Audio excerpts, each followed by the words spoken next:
Pessoal, tudo bem com vocês? Aqui é o pastor Paulo On. Eu sou o coordenador de ensino à distância do Seminário Presbiteriano do Sul, um seminário da nossa igreja, a Igreja Presbiteriana do Brasil. É um prazer muito grande estar com vocês nessa conversa muito importante em termos teológicos, em termos pastorais, em termos de vivência, de comunhão dentro da igreja.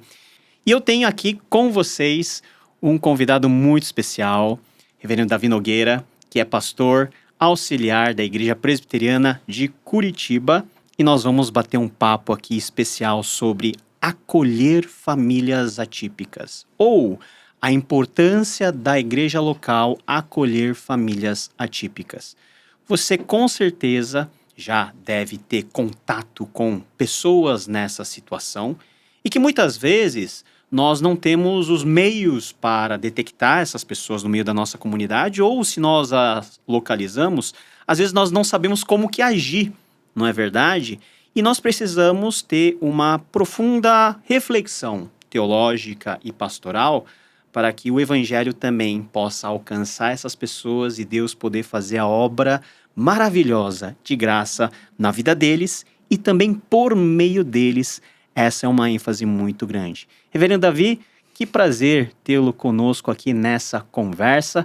Então, seja muito bem-vindo, apresente-se aí para a nossa audiência. Obrigado, Reverendo Paulo On, que prazer, cara, que alegria poder estar junto nesse bate-papo, que eu acho que é de extrema importância, é uma vivência que a gente vem desfrutando na igreja, e é um imenso privilégio poder compartilhar com você que nos assiste sobre essa temática. Eu sou mineiro, moro em Curitiba, né, já são 16 anos em Curitiba, Uau.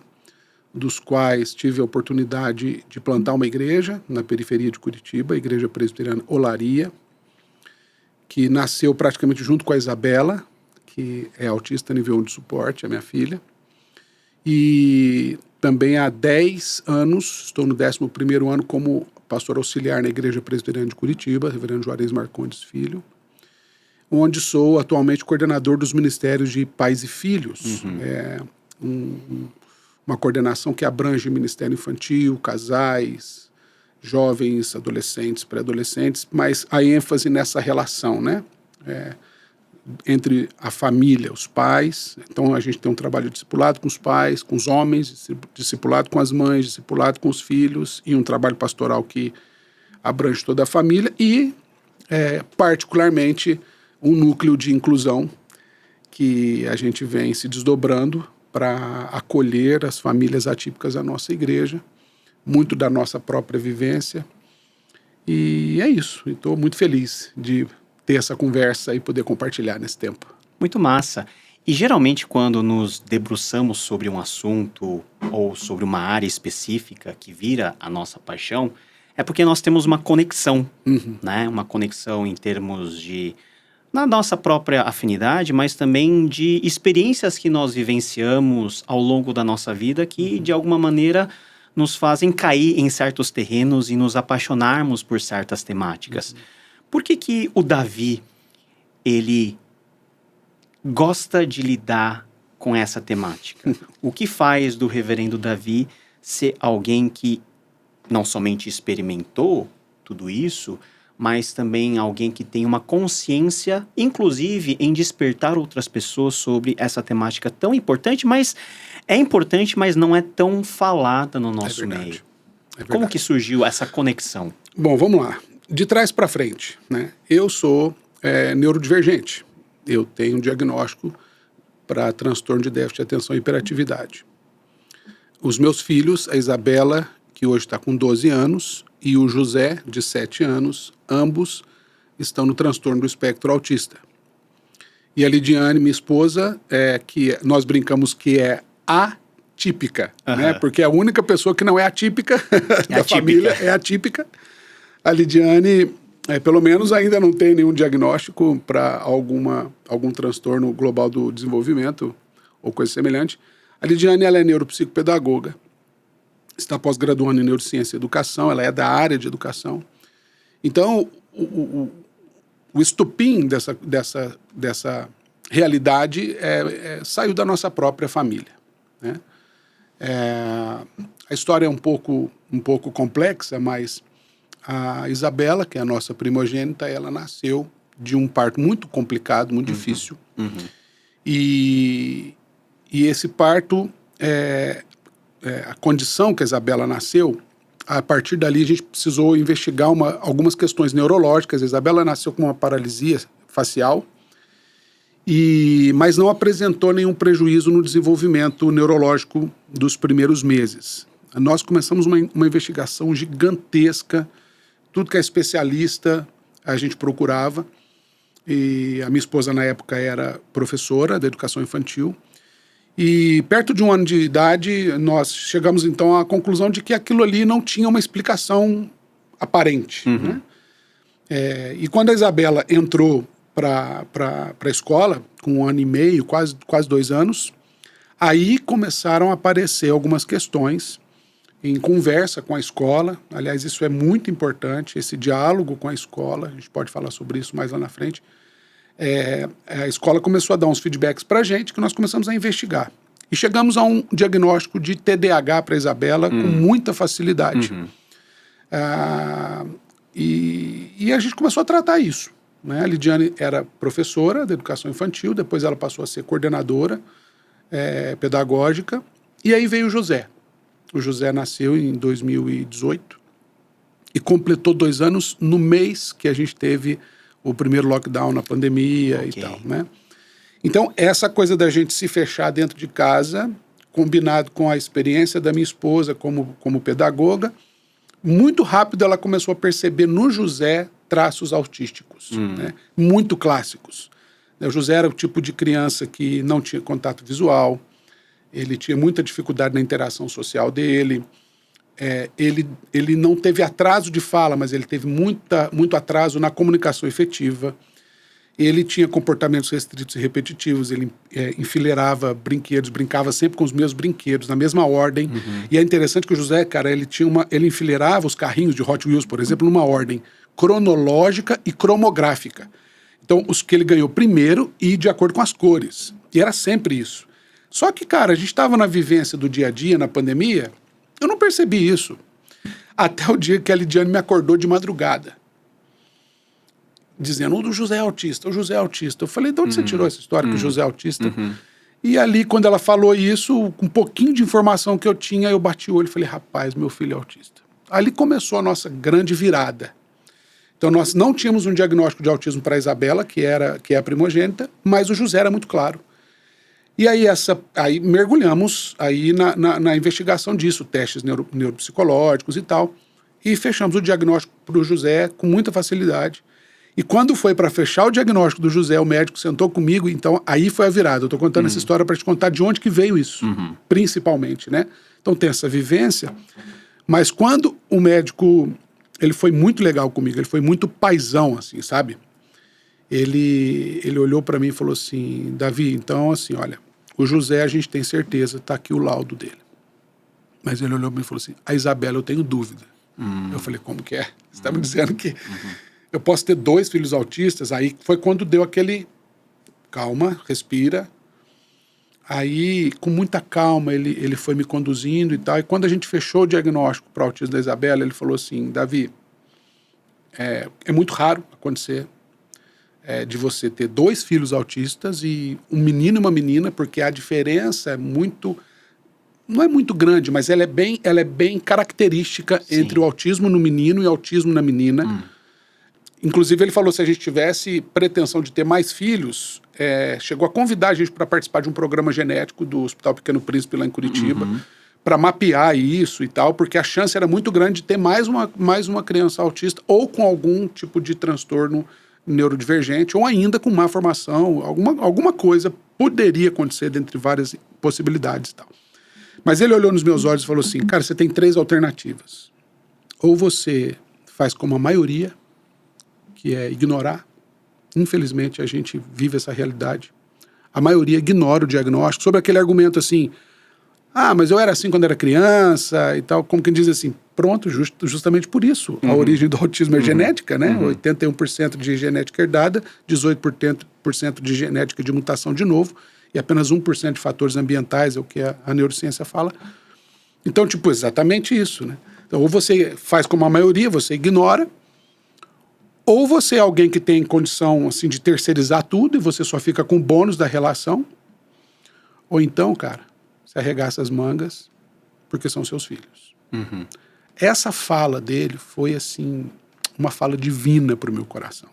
Deus usou aquele médico para me convidar para mergulhar profundamente nesse universo. Paulo. Vou te chamar de Paulo. E aí, cara, a nossa vida começou a mudar.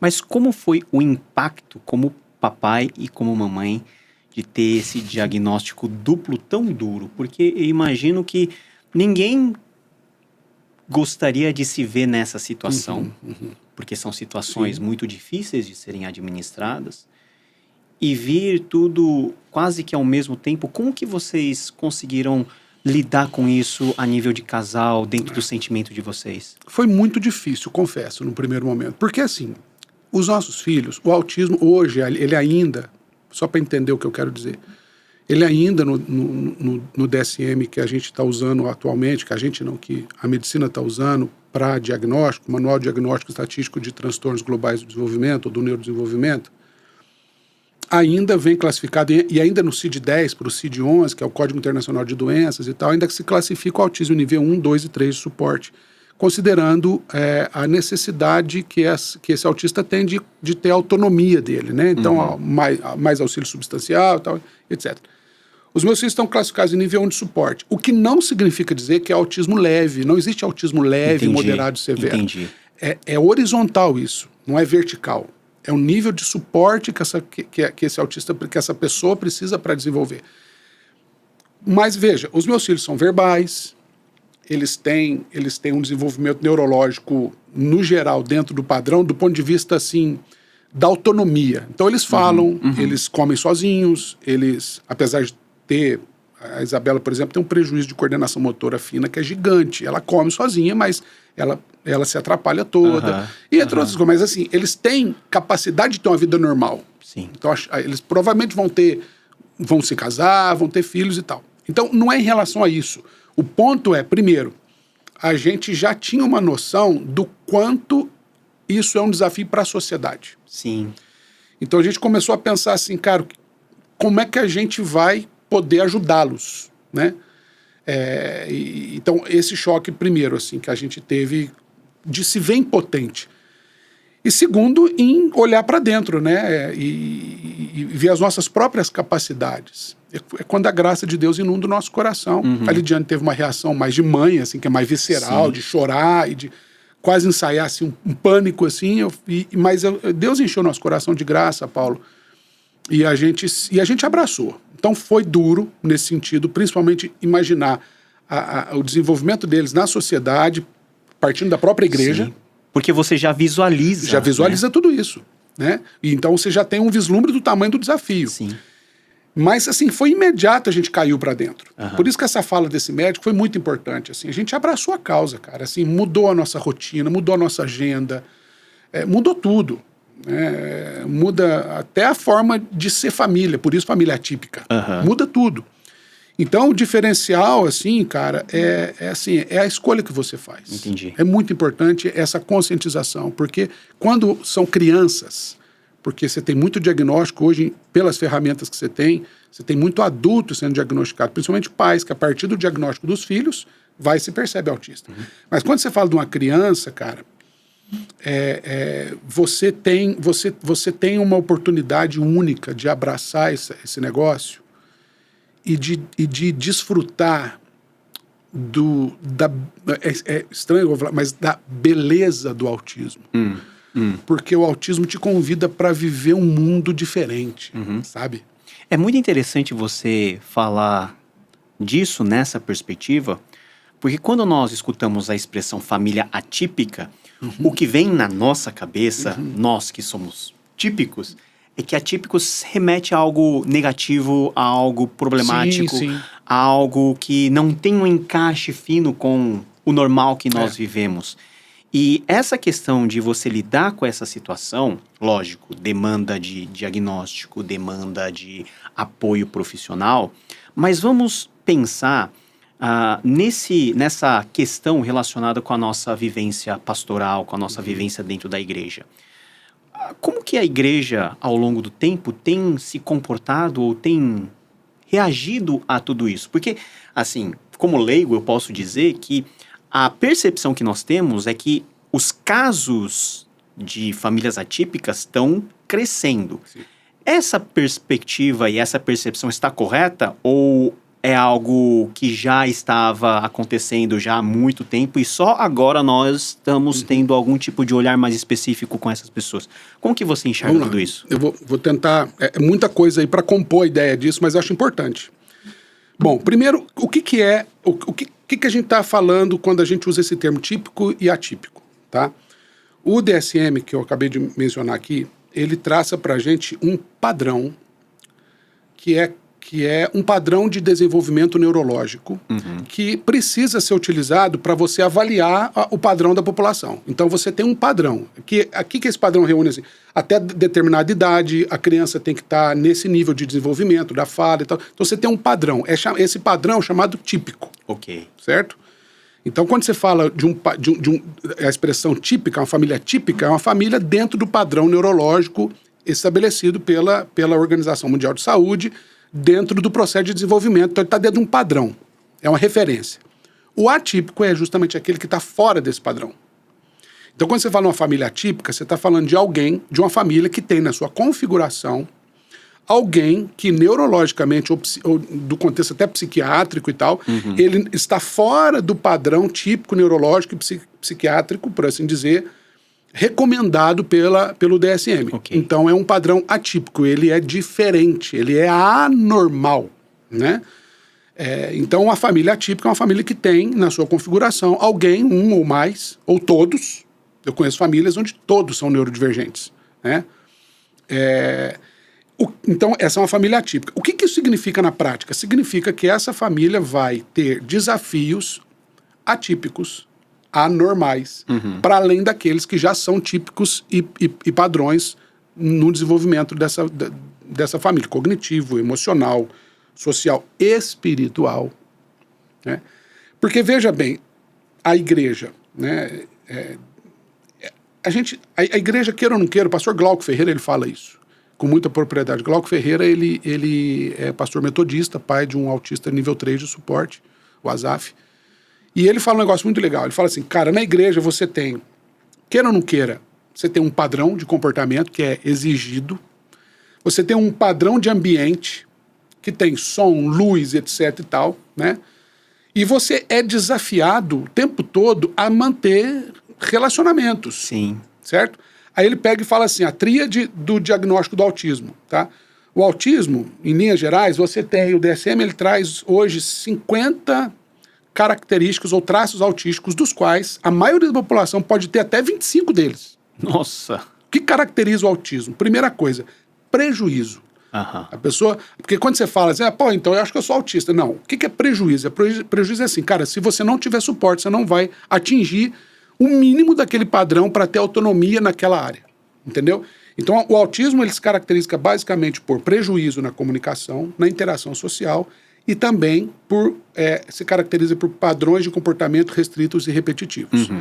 Então, quando você tem essas três características combinadas que geram prejuízo para essa pessoa, então você começa a falar em autismo. Aí nessa tríade, o Glauco fala assim, cara, como é que uma pessoa que tem dificuldade com rigidez, pelo menos, de comportamento, como é que ela vai lidar com num ambiente que tem padrões, doutrinas, padrões, liturgia e tal, verdade, sensorial, tudo isso. Como é que você vai falar uma pessoa que tem prejuízo na comunicação, sendo que ele está ouvindo música, recebendo estímulos sensoriais o tempo todo, ouvindo um tanto de gente falando de várias linguagens diferentes, música disso, música, né?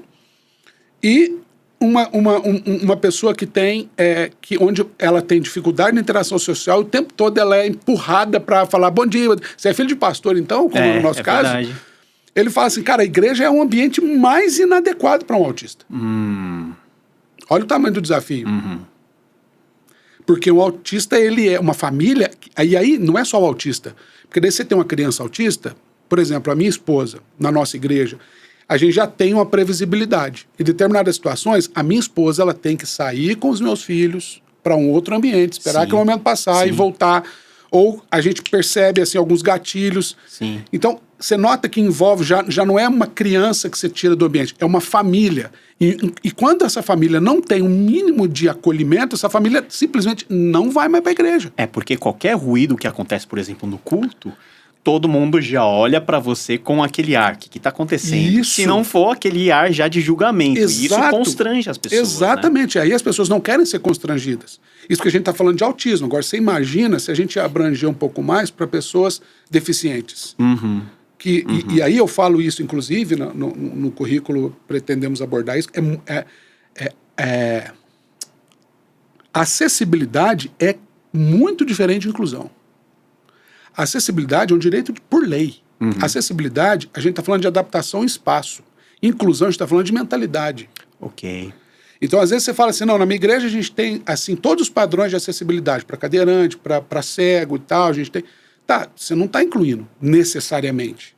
Se a sua igreja se adapta estruturalmente para acolher pessoas deficientes... É o mínimo que ela está fazendo, né? É. Sem isso, você não consegue nem alvará para a igreja. Você não está sendo uma igreja inclusiva por conta disso. Não é inclusiva nesse sentido, não inclusivista. Inclusiva nesse sentido.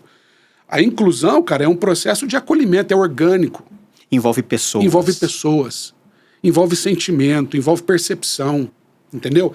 E, num estágio mais propício, envolve, sim, adaptações no espaço físico em prol desse acolhimento. E esse é o grande desafio. Porque a gente vem de um padrão histórico, e eu não estou falando aqui teologicamente, eu estou falando da igreja como estrutura. A igreja que vai desde de um templo, como é o nosso caso lá em Curitiba, que tem mais de 130 anos, para uma igreja contemporânea, com padrões de iluminação e tal. Sim. Tudo isso, queira ou não queira, você tem padrões. E na maioria das vezes, quando esses padrões estão sendo construídos, não se leva em consideração a possibilidade de você ter no seu hall de membros famílias atípicas. E isso é um empecilho. Pastor, você está dizendo que a gente tem que construir templos e tal. Não, eu não estou falando nada, porque ainda tem outro aspecto. Cada igreja é uma igreja. A igreja é corpo, a igreja é orgânica. Sim. Então, de repente, um padrão que na minha igreja a gente vai ser desafiado a estabelecer é diferente que você vai estabelecer na sua igreja ou naquela outra. Por isso a importância do diálogo. Eu já vejo igrejas que estão se adaptando no culto público para toda a igreja em questões sensoriais, para favorecer o acolhimento. Mas eu conheço igrejas, por exemplo, que estão buscando a alternativa de criar outro ambiente dentro do espaço, um ambiente sensorial, para que o culto aconteça ali. O mais importante, o Glauco, mais uma vez citando o Glauco, ele tem uma frase, que, quando ele fala de inclusão, ele fala assim, inclusão, cara, é quando você dá para a pessoa, ou você oferece para a pessoa que é neurodivergente, que é atípica, a oportunidade de desfrutar da mesma experiência que uma pessoa típica tem.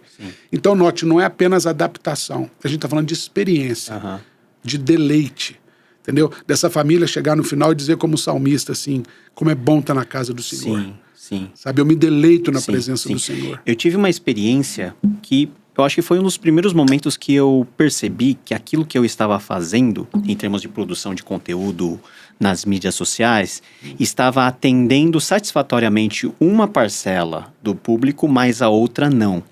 Eu fui para Fortaleza e depois de um congresso e tal, uma família me abordou na saída falando o seguinte: pastor, eu queria te dar uma sugestão.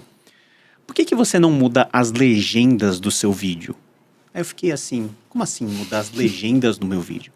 Porque na época eu estava usando aquele recurso em que as legendas ficam pipocando e cada palavra que você fala fica numa cor diferente. E aquilo, assim, para quem é típico, acha um mal barato, né? Porque parece karaokê, né? As coisas vão mudando conforme você vai falando. Legal. Mas essa família chegou para mim e falou o seguinte: a gente não consegue acompanhar. Será que você não poderia deixar a legenda mais simples? É lógico que você tornar algo mais simples na estética, dependendo do caso, envolve você abrir mão de aquilo que você acha bonito, de aquilo que você acha, às vezes, até certo em termos de marketing. Mas eu parei para pensar o seguinte: se essa família teve aí a disponibilidade de vir falar comigo sobre isso, quer dizer que ela está sendo de alguma maneira beneficiada por aquilo que eu estou produzindo. Então é justo eu atender a uma demanda muito específica, que talvez a maioria nem vai saber que aconteceu uma certa mudança na legenda de um vídeo, mas que vai beneficiar especificamente aquela pouca família para ter uma experiência melhor. Eu acho que vai muito nesse sentido, né, Davi? Porque às vezes a gente quer investir recurso em coisas fáceis de resolver, que é estrutura. Estrutura é fácil. Se tiver dinheiro, você coloca a melhor estrutura do mundo. Sim. Mas você mudar a cultura das pessoas, você acolher pessoas normais, pessoas que são típicas, já é um desafio grande. Imagina pessoas que estão vivendo em uma outra sintonia. Então, eu acho que esse desafio é um desafio para o nosso tempo e para as nossas igrejas, que também é lastreado numa preocupação nossa teológica, né? Nós que somos pastores, nós temos uma preocupação teológica. E no nosso curso, nós vamos falar um pouquinho do curso mais para frente, mas o curso aborda um pouquinho sobre esse gancho teológico do porquê que certas coisas acontecem, né? Do porquê que certas pessoas nascem com certas predisposições, em certas condições. Como que você, pastoralmente, teologicamente, vem pensando sobre isso à luz do que você tem como experiência própria, à luz dos seus filhos, à luz do que você tem construído e ajudado a construir na igreja? Como que você liga a teologia com essa demanda prática tão específica, porém tão importante? Boa pergunta. Essa é a questão que a gente está tentando construir junto, né? Eu aprendi, Paulo, que a teologia é uma ciência viva. Ela está em movimento. Ela não é teórica. Por quê? Porque ela tem desdobramentos práticos. Toda teologia, ela faz sentido quando ela pode ser experimentada. Às vezes é intangível, né? mas fazer sentido. Né? E eu, como teólogo, num primeiro momento, assim, deu um nó, né? Na minha mente teológica. Porque são os porquês. Por que Deus permitiu isso? Por que isso aconteceu comigo? Exatamente. Por aí vai. Né? Mas aí, cara, é interessante que o mesmo Deus isso é uma verdade bíblico-teológica, assim.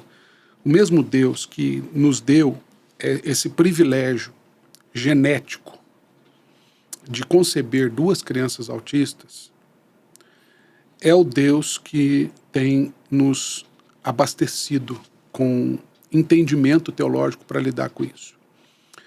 Nem tudo, pelo menos até aqui, eu não encontrei, né, nem tudo há uma resposta clara teológica.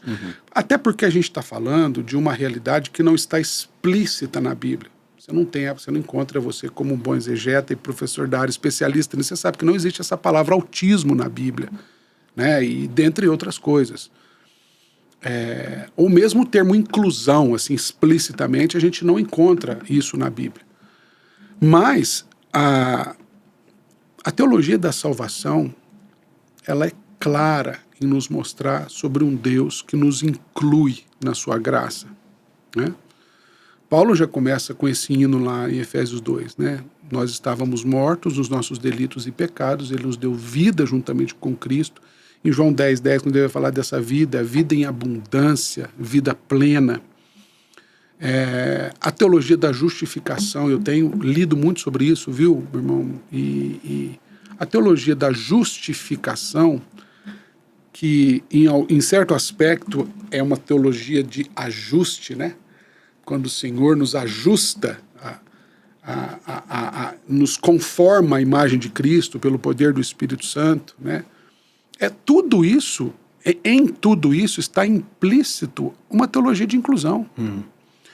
E os porquês disso começam na queda. Nós perdemos completamente a nossa plenitude enquanto seres humanos criados à imagem de Deus e semelhança de Deus. O pecado trouxe esse prejuízo. Tudo advém desse ponto, né? Então, toda a herança genética que causa prejuízo, na verdade, é um testemunho histórico e biológico da realidade do pecado. Então, são as dimensões do pecado. Então, a Bíblia de Gênesis a Apocalipse, ela fala desse tema, talvez não explicitamente, mas está implícito em toda a teologia da salvação, esse cuidado de Deus em nos incluir, uma vez que o ser humano se tornou atípico espiritualmente, eu vou usar uma alegoria, o pecado é isso, que nós somos criados num padrão e o pecado deformou esse padrão, nos tornando atípicos espiritualmente falando, pecadores. E o que é a salvação? A regeneração é Deus nos conformando a esse padrão atípico. Romanos, quando você pega ali a teologia da justificação em Romanos, capítulo 5, 6, 7, 8, meu irmão, é um hino da teologia da inclusão, aquilo ali. É uma questão de lente, Paulo. Então a gente reaprende a ler e a fazer teologia, porque está tudo ali. É uma questão da gente se aplicar e se dedicar a compreender mais profundamente o significado disso. Né? Por exemplo, Moisés, esse texto é explícito, esse é um dos poucos explícitos. Moisés, quando é chamado ali em Êxodo, capítulo 4, quando Moisés é chamado para ir ao faraó, que ele usa aquele argumento, né? Ele fala, mas Senhor, eu não sei falar, eu sou pesado de língua. O que é esse pesado de língua? Aí a lente do pai atípico vai falar, rapaz, Moisés... Aí eu já comecei a procurar um tanto de coisa que não está explícito. Mas, cara, Moisés era fora da curva na inteligência dele. Moisés é um cara, sim, que tinha essa possibilidade dele ser, sei lá, gago ou ter língua presa, alguma coisa. Isso colocava Moisés numa situação de exclusão em determinados aspectos. Tem muita coisa ali. Mas o grande ponto é quando Deus olha para Moisés e fala assim, cara, quem é que fez o surdo? Quem é que fez o cego? Quem é que fez o mundo? Não fui eu. Eu fiz. Sim. Né? Então, cara, Deus criou, apesar do pecado, a genética não é uma roleta russa. Davi, no Salmo 139, diz que cada um dos nossos... primeiro ele fala que o Senhor nos conheceu substância informe. Ele está falando de matéria genética. Olha isso, né?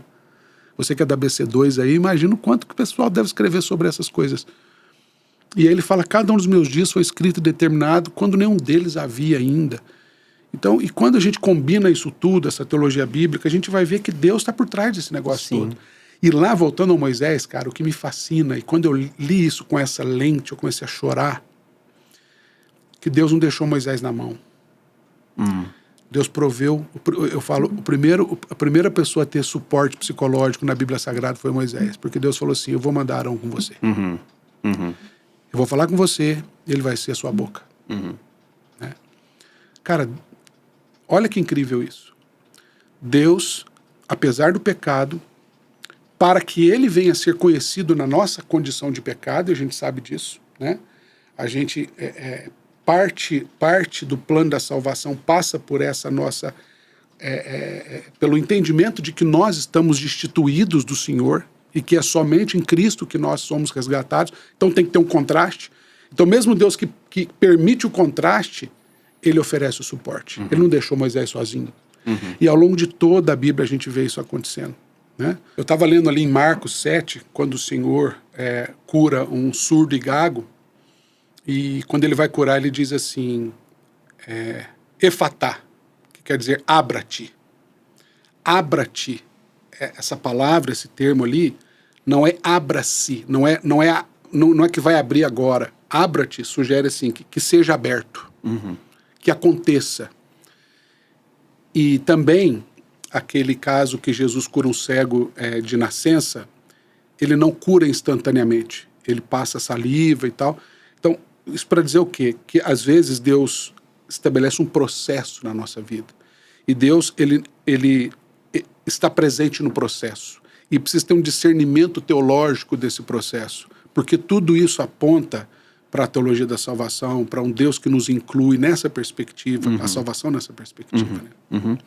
Você está acompanhando essa conversa? Olha, você falou de chorar, mas daqui a pouco eu vou chorar junto aqui também. Antes de sermos dois chorando, eu acho que a teologia precisa ser realmente pensada nesses termos práticos. E para promover isso, o Seminário Presbiteriano do Sul lançou um curso online que nós temos o Reverendo Davi como nosso tutor, como nosso condutor, e o curso é A Igreja Local e a Importância do Acolhimento de Famílias Atípicas.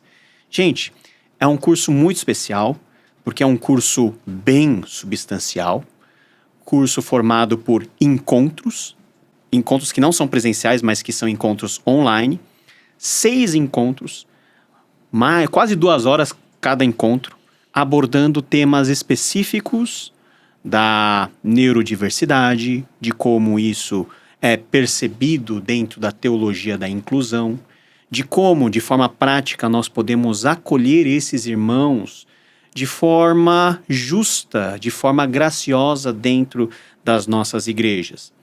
Nós temos um conteúdo de mais de 10 horas aqui de aulas e eu convido você a conhecer esse curso e a fazer parte desse curso que estará disponível pela nossa plataforma e você tem detalhes exatamente e o link para você se inscrever na descrição desse vídeo. Igrejas locais acolhendo famílias atípicas.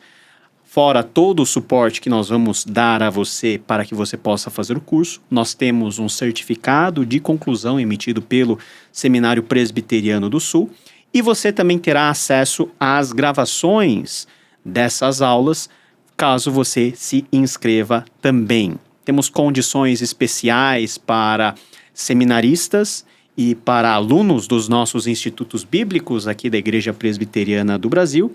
Você entra no link, veja toda a proposta, porque é algo muito importante. A vantagem desse curso é que o Davi vai promover justamente esse encontro, essa forma pessoal e com diversas atividades, com diversas, vamos dizer assim, com diversas dinâmicas que serão feitas a nível da aula para que você possa não somente saber a parte teórica, mas você também possa levar para a sua igreja coisas práticas para você já, a partir da primeira aula, poder ter insights para levar aí para a sua comunidade, para a sua igreja e, com a graça de Deus, escrever uma nova história de inclusão. Então, conheça esse curso. Qual que é a sua expectativa desse curso, Davi?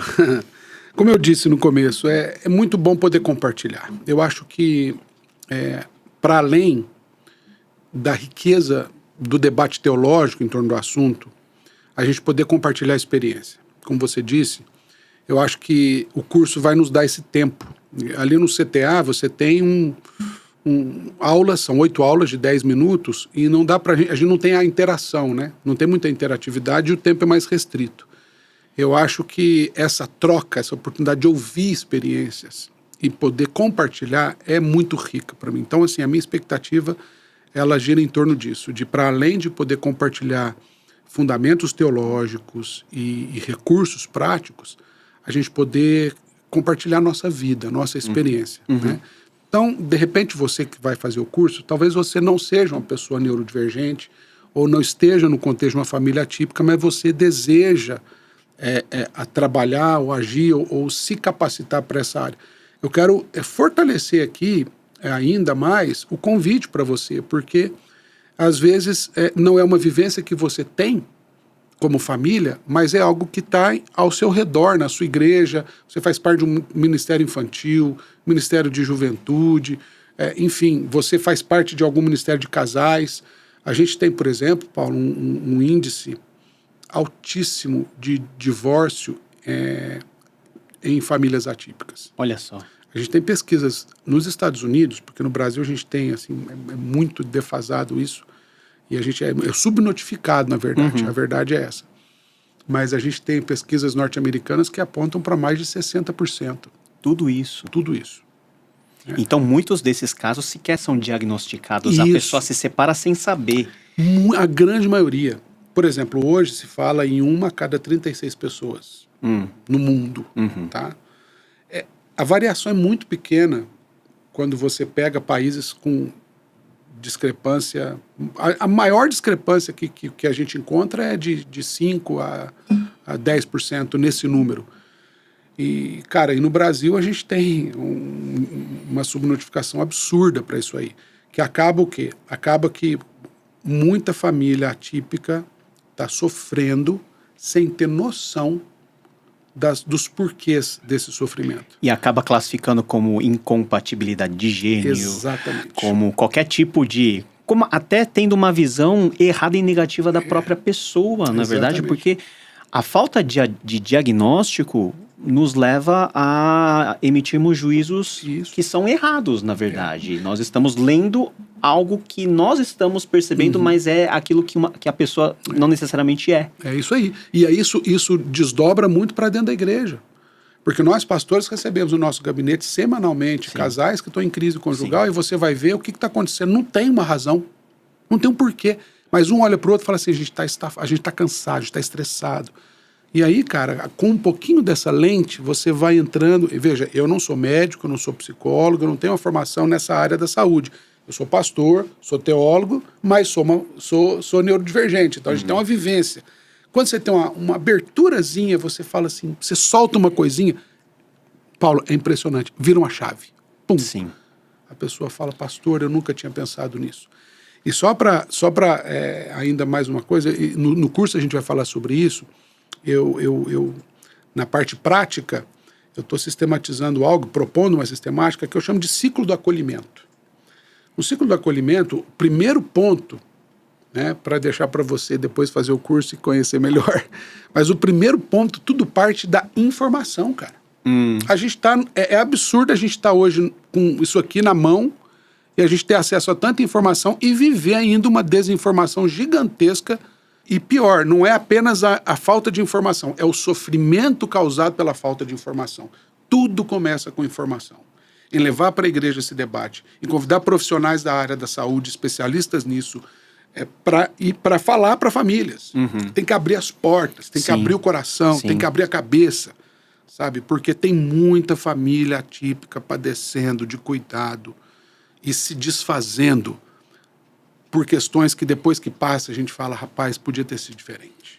Gente, esse é um chamado urgente para os nossos tempos, esse é um chamado urgente para a nossa igreja, porque nós não podemos perder essas pessoas tão especiais, né, do alcance da graça de Deus e a transformação que Deus pode com certeza fazer nelas, como faz em nós, porque todos nós fomos criados à imagem e semelhança de Deus e todos nós temos esse problema do pecado.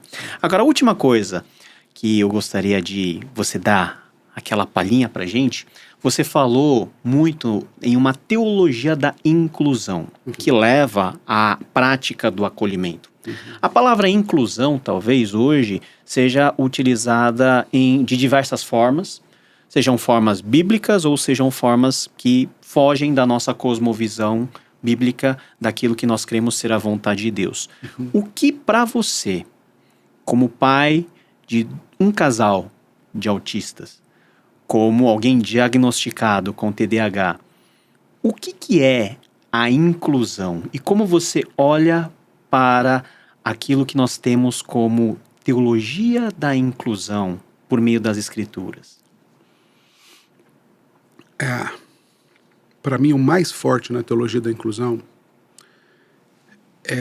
na teologia, vou falar da teologia para depois fazer o link com a inclusão.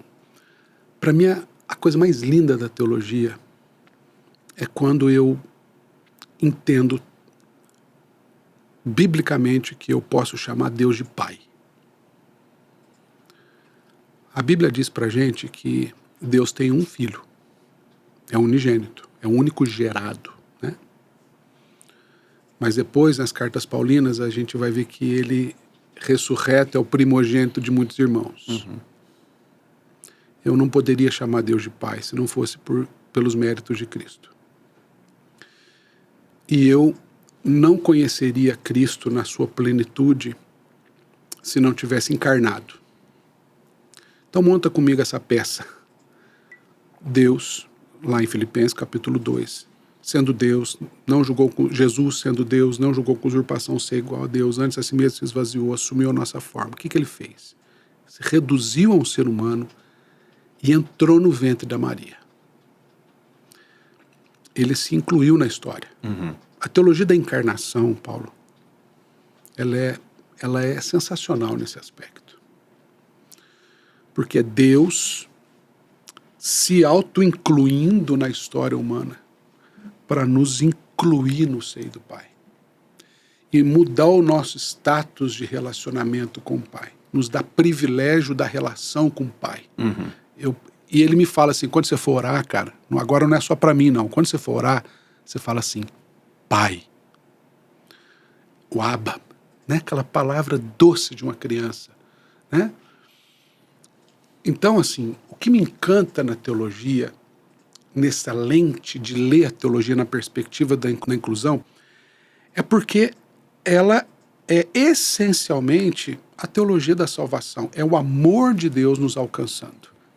Partindo lá de Gênesis, capítulo 3. Porque, veja, tem muito insight aqui. Deus nos cria a sua imagem. Eu brinco assim, Eu leio Gênesis, os 5 primeiros capítulos de Gênesis, conta a mesma história para a gente 3 vezes, certo? A primeira narrativa, que Davi, tomo aqui a liberdade, eu chamo de narrativa principal. Não principal como mais importante, mas principal porque é onde tem princípios. Rishit, né? Em princípio. E Gênesis 1 a 2, 3, conta para a gente assim, uma primeira narrativa. Ali, nos versículos 26 a 28, diz que Deus criou o homem e mulher os criou, ponto. Aí a gente vem para a segunda narrativa. Começa em 2:3, 2:4 e vai até o final do capítulo 4, porque eu chamo essa de narrativa relacional. Porque daí ele vai falar assim, então Deus criou o homem do pó da terra, fez lá, plantou o jardim ao oriente do Éden, colocou ele para cultivar, guardar, viu que não estava pronto, aí ele faz ele adormecer, do homem ele faz a mulher, então ele vai descrever aquilo que lá na primeira narrativa ele falou de modo genérico. E colocar esse homem em contato com a criação, com o jardim, com os animais, consigo mesmo. Aí entra o pecado, a quebra da relação, né? Parêntese aqui, tem uma coisa muito intrigante na história de Caim e Abel. Porque ali a exclusão, ela fica clara. E os prejuízos disso para a família. A primeira família atípica foi a primeira família narrada na Bíblia. Porque, veja, coabitou o homem com Eva, sua mulher, assim começa o capítulo 4. Aí, quando o Senhor se agrada de Abel de sua oferta, ao passo que de Caim de sua oferta ele não se agradou, e ele irou-se o Caim sobre maneira, quem vai lidar com Caim não é o pai, não é a mãe, é Deus. Aí o Caim fica bravo, aquela história toda, se procederes bem, né, certo, serás aceito, todavia procederes mal, pecado jaz à porta, confronta ele sobre... Aí ele chama o Abel para ir para o campo, ele vai lá e mata o Abel, quem vai ter com ele de novo? Deus.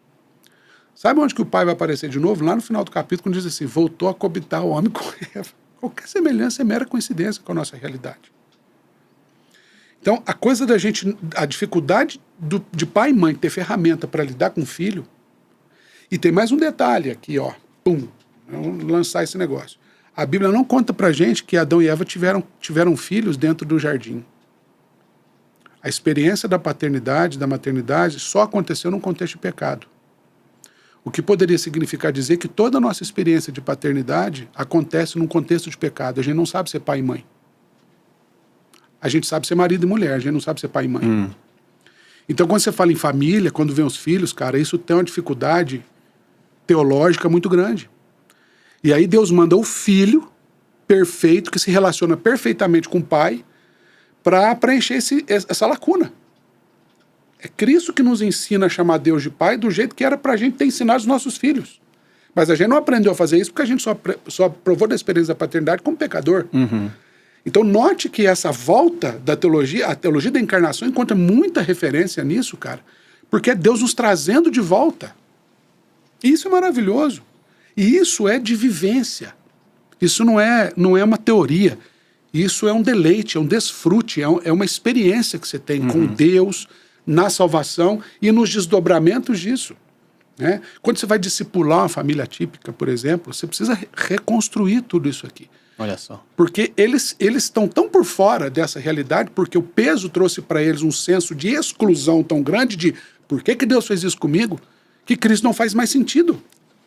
Aí quando você traz essa ideia de como Deus nos levou a sério, encarnou na nossa história, para nos levar para esse status da criação original, né? Que Paulo, por isso que eu citei Romanos aqui, teologia da justificação, que Deus nos justifica em Cristo, né?